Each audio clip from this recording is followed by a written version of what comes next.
What is cooking if not finding opportunity? In both, you're taking individual ingredients and making them achieve more together than they could ever do alone. It's a delicate balance of timing and divided attention. You stir when it's needed, and when flavors need more time to develop, you let them mingle. Sometimes you take a step back from the stove, and you see the restaurant as a world where you're a part of the whole. You know there's more to a meal than just the food on your plate. It's that kind of perspective that leads people to new ways of working, to start down a new career path, and to start Rocket on a new course. I'm with Carl Larson, and we are cooking up something incredible. This is our one-on-one.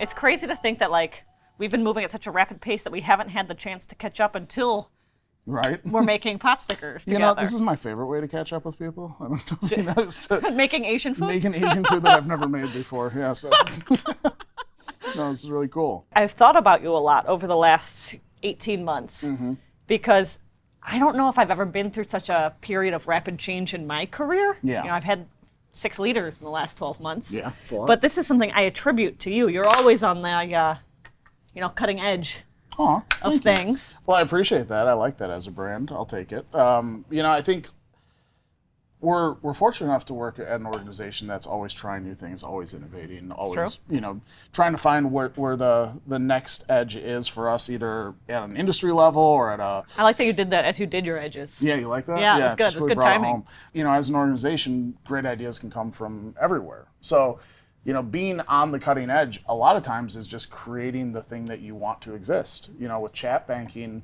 that wasn't a thing. Look at you helping me out. I know. Thank you so I figured. You're on a tear, so I was like, you know what? Let's let him finish that thought. Chat banking. Yeah, chat banking wasn't a thing for years and years with our organization. If it was, definitely wasn't in purchase. So when I came over there, I had the opportunity to be like the first purchase chat banker.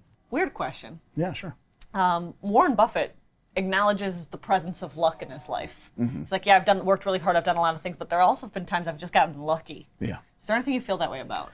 I think that there is a little bit of luck involved of, right place, right time. But I think you can make your own luck as well. I think you can search it out. I think you can, even if, again, I got lucky by being matched up with a number of great leaders, but we're lucky enough to work in an organization where you can go up to pretty much any leader, all the way up to Bill Emerson, and be like, hey, you got 15 minutes, and you can have a conversation with them. You're not going to get turned down. So I think that being able to make your own luck and be able to kind of create your leadership lineage, if that makes sense, and the people that you work with is 100% up to you. All right. Let's cook these guys. There we go. I'm excited. This smells so good in here. It does. Food is funny like that it doesn't always look appetizing before you make it, but the end product always looks so good. Speak for yourself. I'm not a great chef. Actually, I probably need some more oil than that. But it's funny, we're talking about, your journey at the company, and it's kind of like that. It doesn't always... Opportunities always look good when they show up. Yeah. Sometimes, you find the opportunity. Sometimes the opportunity kind of finds you. And I think there's a couple times that throughout my career I've kind of been maybe really excited about an opportunity, and times where I was maybe a little hesitant at times, or sometimes a little scared or nervous. But I'm stealing all of yours. You should take some of these. Yeah. Go for it. Mine's not sizzly yet. Yours not sizzly. Was you supposed to wait for the sizzle? I think I messed that up. But look at that. Oh, Here comes the sizzle. Here comes the sizzle. You're bringing the heat. Yes, yeah, but I think as you in every single scenario where I ever was put into something where I was maybe a little bit nervous or maybe felt a little bit odd or scared to take something on, I've never had a bad experience. Every single time you win or you learn. There's really no lose inside that situation because you're going to get better no matter what. So. Yeah, you never lose. You win and you learn. Ready for this water? I feel like your pan's too hot. I think these guys are ready for this water. Yeah. All right, you ready? All right, that's going to spit. All right, I'm going to back up. What? Do we have to talk over it now? I think. Yeah, we got to yell now over the pot stickers. They're part of the conversation. All right. All right. So you've had all these careers inside of your career. And all of them have been predicated on like you taking a risk and jumping in opportunity. Like, how would you define opportunity? It's a great question. It's kind of like one of those things that, you're always going to be looking for it, but you might not actually know it until you see it, type of thing. Like, but I guess at its simplest definition, opportunity is anything that challenges you, anything that helps you grow, anything that, makes you better. There's definitely that duality. Like, sometimes an opportunity is an exciting thing, and then we've got these, you talk about challenging opportunity letters, coaching opportunities, which can be the most challenging times in your career. Of course, yeah.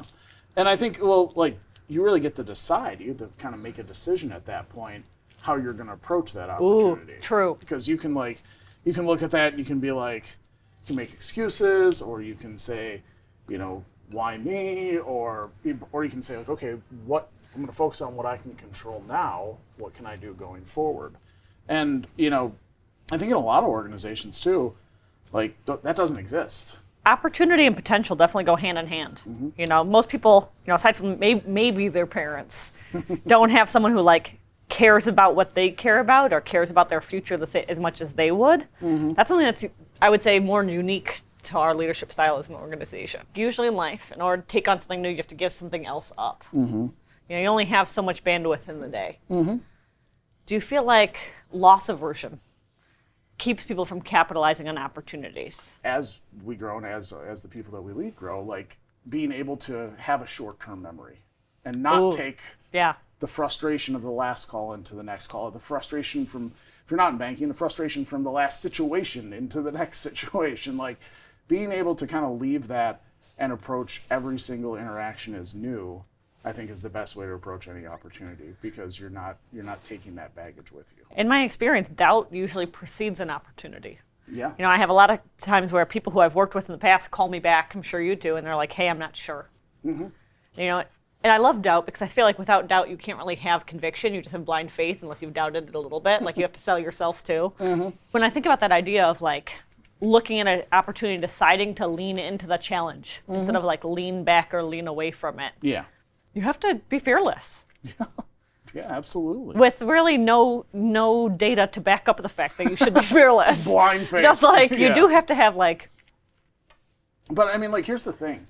Like, if inside this industry and inside our company as a whole, if you innovate and if you try something and you fail, no one's firing you. Like, no one's died. No one's saying like, you tried to do something innovative and creative and it didn't work, get out. Like, that will never happen here. There are industries where that's the case, because there has to be a fall guy, because we have to justify it on a spreadsheet. We're lucky enough that that's not our organization. We encourage people to fail. We encourage people to chase opportunity. And if it doesn't work out, here's the great thing. They'll probably get another chance to chase another one not too long down the road. So I think that's what makes RKT different. Do you have any advice for someone who's like, hey, I want to grow, or I want to build something, or I want to do this? Any advice for any of our folks who are looking for those opportunities? The first person who's going to give you opportunity is yourself. Yeah. You have to be self-aware and be like, what are my opportunities, before you can look for any other opportunities. I mean, I think about my business. I have an opportunity with clarity and communicating in a way that cannot be misunderstood. And just like seeking out how to be a crystal clear communicator. Yeah. It's pretty good, right? It's pretty good. Just gonna do my Salt Bay thing real quick. Oh, beautiful. You just made a huge mess. I hope right? you're proud of yourself. I really am. I really am. I look at what we're going through right now as an opportunity as well in this market. I've never been more excited for the future of RKT, because when we go through challenges like this, what happens when we come out the other side is we're so much stronger as a company. I forget what the quote is, but I know Chris Kukla used to say it to me all the time, like, those that stay will be champions. Yeah. And like the folks, as we go through this, whether it be, a couple months or a couple of years from now, the opportunity and the growth for both RKT and for every person who's a part of that, I think is going to be huge. And that in and of itself, in my opinion, is the largest opportunity that we have right now. I completely hear that. Yeah.